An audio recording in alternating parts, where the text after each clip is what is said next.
So this is how you can stop your iPhone hotspot from turning off. At first, I want you to make sure that you don't use your Wi-Fi on the iPhone. I would recommend you to just get inside of these settings and not only disconnect it through the control center, but like in the settings, completely turn off the Wi-Fi.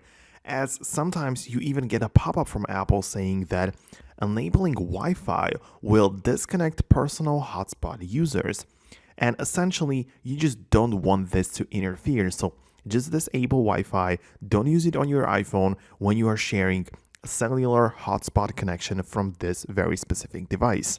Another thing to consider is not using the low power mode because this feature limits the activity of your iPhone and it just tries to limit as much as possible, and we don't want that when we try to keep the hotspot from turning off. Another possibility is to use a different kind of tethering.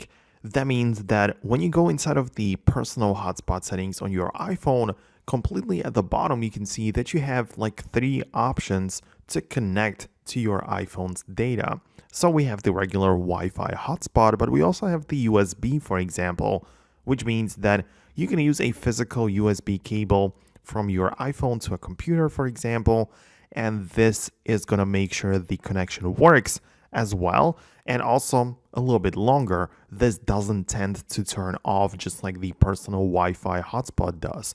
So try this alternative if you've noticed that it just keeps turning off on its own. So these are my tips.